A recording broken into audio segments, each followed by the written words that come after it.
This is a walkthrough for this 2017 Coleman Lantern Light LX 1605 FB. We're going to start up front here at the propane tanks. On the propane tanks, you have two 20-gallon cylinders here with a regulator. This is an automatic changeover regulator. Even though the arrow is facing this direction towards this tank, it will start drawing from this tank until this tank is empty. And then if you have the valve open on this tank, it will automatically start drawing from this other tank. I recommend keeping this closed though, so that when you run out of propane, you know your first cylinder's out of propane, and you don't just start drawing from your second tank and then use all your propane and run yourself out of propane. Right here is the battery, the 12-volt battery for the unit, which powers things like your refrigerator and some different lights inside the unit. You have your 7-way trailer lighting and your safety chains here, and then you have this cable right here, which is for your electronic breakaway for your electronic brakes in case of emergency. On this side of the unit, you have your VIN information and your tire inflation information over here, all your weight ratings and everything. You have access to the front storage compartment here. That tool you see inside there is the manual crank for the slide out. So in case you're somewhere stranded and the batteries are dead and you have nowhere to plug in, you can manually crank that slide in so you can get back on the road. This here is the first of 4 stabilizer jacks. This is meant to stabilize the unit from rocking side to side once it's leveled. This is not a leveling jack. If you try to level this unit with this jack, you'll bend it and it will need to be replaced. So this is just a stabilizer jack, not a leveling jack. Going on to right here, this is your sewage outlet for your black tank. This is black tank only. Pull that valve, take that cap off, hook your hose up to it, pull that valve, and you will release the waste from that black tank.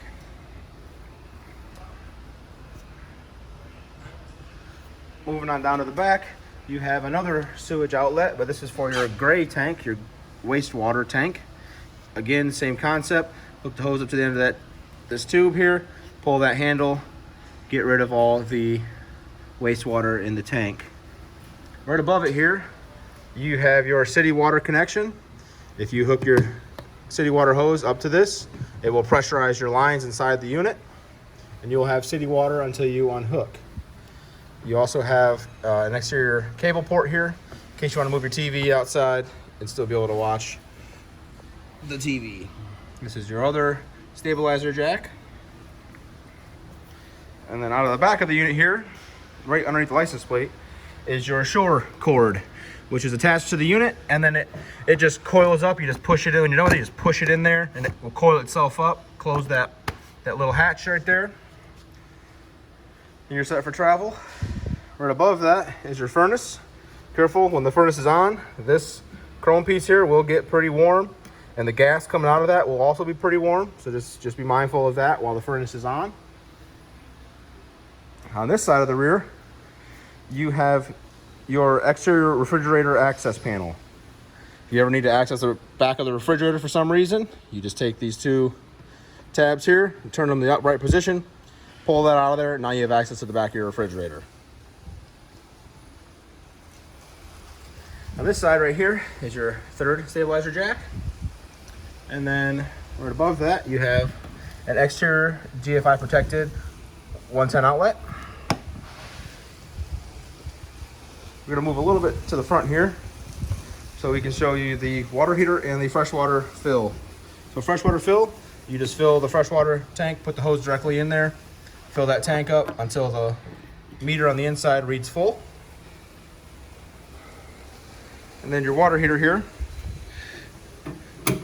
When using the water heater, this is gas and electric water heater. You'll have the options to use it on gas or electric from the interior. But before you do that, before you use this, make sure you take this plug and you put it in that hole so you can plug it, and then you can fill this tank with water, because you need to fill this tank with water before turning it on. So if you turn it on empty, you will damage the heating element and you'll need a new water heater.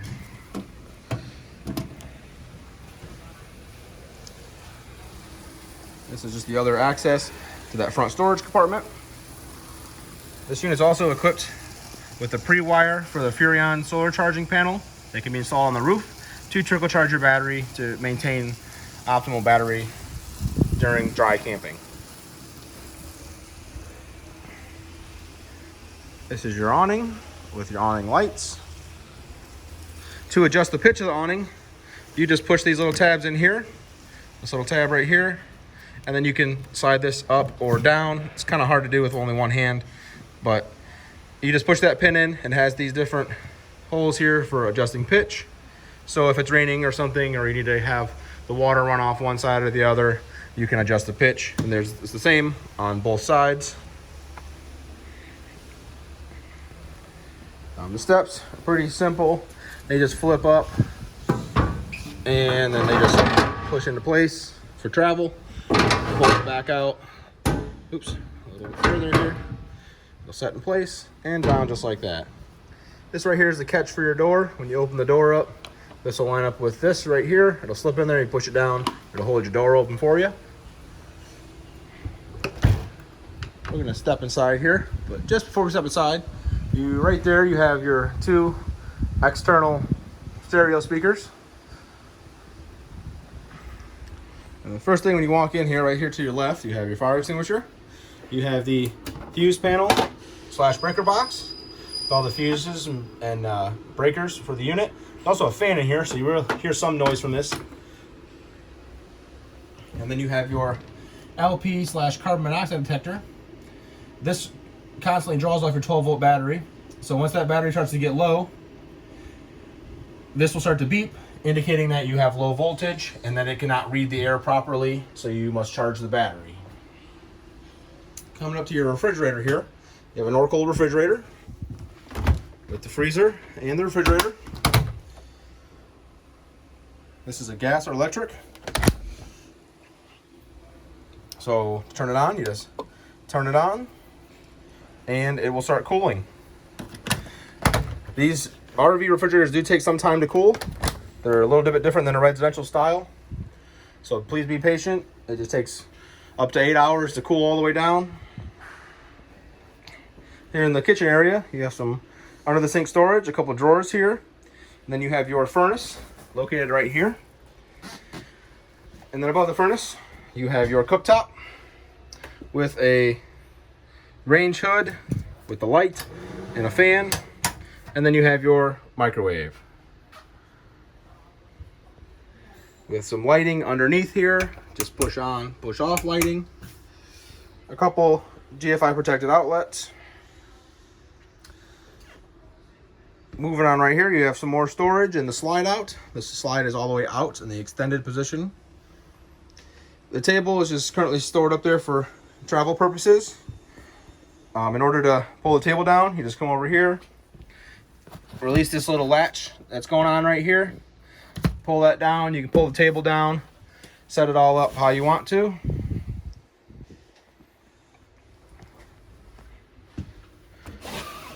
Or you can even detach it from here, depending on what's easier for you. So we kind of pan over here. Looking right up here, you have your radio with the 2 zones to control interior and exterior speakers. Interior speakers right here and right there.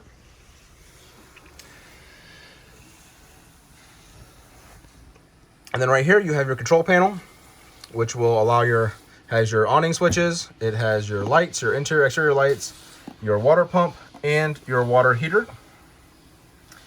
This water heater is only a gas water heater. It does not have the option for electric. It is only a gas water heater. I know earlier in the video I said it had the option for electric. I misspoke. This is only a gas water heater. This also has the readouts for all your tanks, so you can read them out, and right now the battery is full. Right next to that you have a TV mounting location, which appears a TV that has been mounted there before. That's its factory mounting location, has a panel behind it. You cannot mount a TV anywhere but this location. And right above that you have your cable hookup with your booster signal here. Turn that on to boost your antenna. And then you have your AC. And the AC has controls on it. Manual controls on the AC for fan speed and temperature. This also opens or closes the vents. And there's also vents on each side of the unit here that can be opened and closed. Going right here, you have the front bed with some storage space on this side and some overhead storage as well. All these are connected as one large storage compartment. And this window is an emergency exit window. So in case of an emergency, you can easily exit the unit. You just flip this tab down, you push this all the way out. You push it all the way out of there, and you grab this red tab here, pull the screen out, and you can safely exit the vehicle. But we're not in an emergency, so we're gonna keep this closed, keep that latched in place. And then looking right here is your thermostat for the furnace.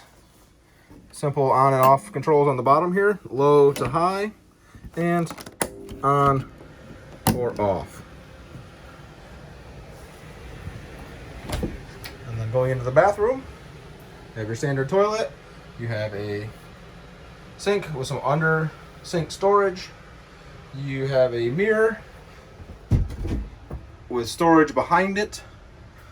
And then you also have your standard shower with a vent and a fan for exhaust.